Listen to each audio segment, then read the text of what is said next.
Imagine a nation tearing itself apart, not by foreign invasion, but from within. Brother against brother, father against son. The bloodiest conflict in American history. In just 4 years, from 1861 to 1865, over 620,000 Americans would lose their lives, more than in all other American wars combined up to Vietnam. What drove this cataclysmic violence? The answer, etched in the history books and the very soul of the nation, is a single, fundamental conflict: slavery.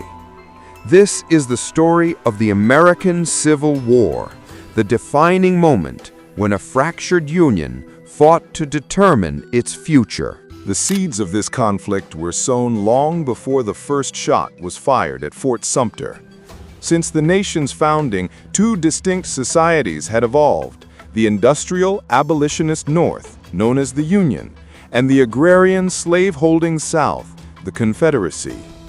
By the mid-19th century, the South's entire economy, its wealth, its way of life, was dependent on the forced labor of nearly 4 million enslaved people. For the North, slavery was a moral abomination, but for the South, it was a fundamental right protected by their interpretation of the Constitution. The flashpoint came with expansion.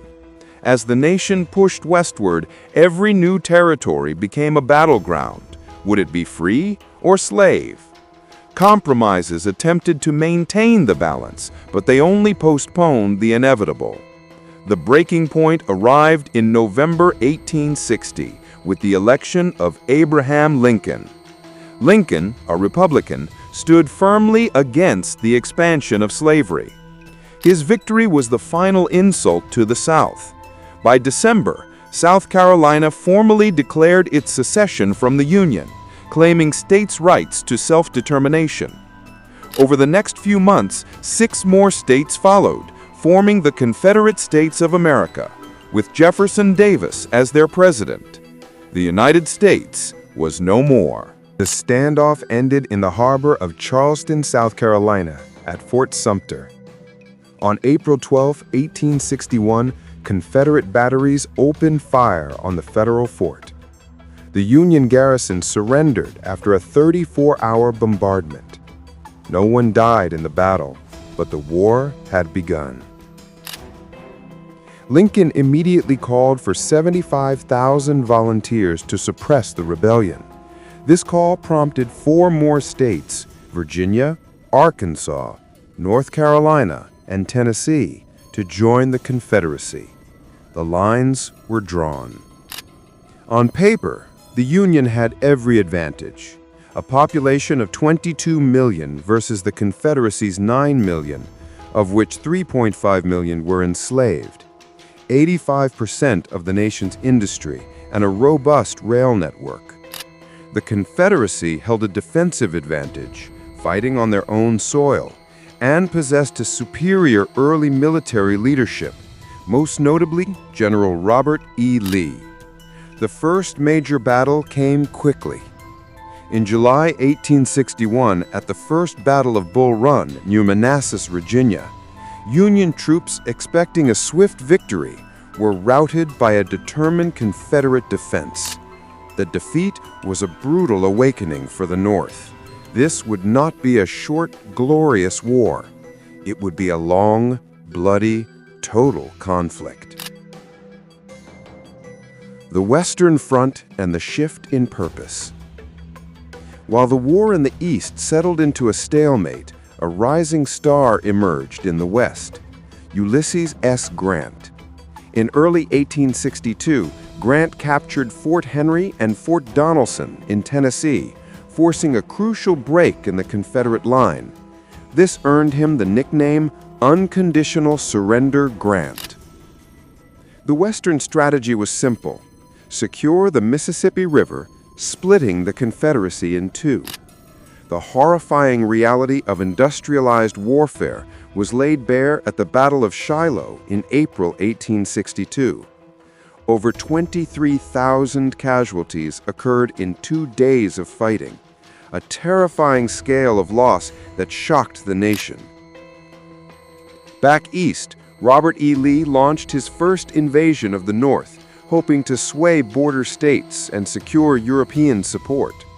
This ended at Antietam in September 1862, the single bloodiest day in American history, with over 22,000 casualties. Though a tactical draw, Lee was forced to retreat. Antietam was a pivotal moment. The Union victory, however slim, gave President Lincoln the political cover he needed to change the very nature of the war. On January 1, 1863, the Emancipation Proclamation took effect. The proclamation declared all enslaved people in Confederate territory to be free. It did not free those in border states loyal to the Union, but it transformed the Union cause overnight. The war was no longer just about preserving the Union. It was now a moral crusade to end slavery. It also allowed African American men to officially join the fight, with over 180,000 ultimately serving in the Union Army and Navy. 1863 would be the decisive year. In the West, Grant finally secured control of the Mississippi River by capturing Vicksburg, Mississippi on July 4th. This isolated the Confederate states west of the river. But the monumental turning point came in the east. Lee, in a daring attempt to achieve a knockout blow, launched his second invasion of the North into Pennsylvania. For 3 days in July 1863, Union forces under General George Meade met Lee's army at Gettysburg. The Confederate attack on the final day, Pickett's charge, was a catastrophic failure. Lee's army was decimated, losing nearly a third of its strength. He would never again launch a major offensive on Northern soil. 4 months later, at the dedication of the new National Cemetery at Gettysburg, President Lincoln delivered the Gettysburg Address. A speech of just 272 words, it distilled the purpose of the war: to ensure that government of the people, by the people, for the people, shall not perish from the earth. With the tide clearly turning, Lincoln promoted Ulysses S. Grant to General-in-Chief of all Union armies in 1864. Grant's strategy was uncompromising: a concentrated, non-stop assault on the Confederacy. Grant would relentlessly pursue Lee in Virginia, while General William T. Sherman would drive deep into the Confederate heartland. Grant and Lee engaged in a series of savage battles: the Wilderness, Spotsylvania, Cold Harbor, battles that saw staggering Union casualties, earning Grant the grim nickname the Butcher. But Grant understood something crucial. Unlike Lee, he could afford the losses. He could always replace his men, while the Confederacy could not. Meanwhile, Sherman introduced the concept of total war. After capturing Atlanta, a vital Confederate rail hub, he launched his infamous March to the Sea. His army carved a 60-mile-wide swath of destruction across Georgia, destroying railroads, mills, and crops. The goal was not just to defeat the Confederate army, but to break the will of the Southern people. By the spring of 1865, the Confederacy was exhausted. Grant had laid siege to the Confederate capital of Richmond, Virginia, and the last major Confederate stronghold, Petersburg. On April 2nd, Lee was forced to evacuate both cities. A week later, surrounded and out of options, General Robert E. Lee met General Ulysses S. Grant at a farmhouse in Appomattox Courthouse. There, on April 9, 1865, Lee surrendered his Army of Northern Virginia. The war was effectively over. Grant offered generous terms, allowing the Confederates to keep their horses and go home, a gesture aimed at reconciliation, not vengeance. The nation celebrated. 4 years of bloody internal conflict had ended. The Union was saved. Slavery was doomed. A period of healing, known as Reconstruction, was set to begin, guided by the magnanimous vision of President Lincoln.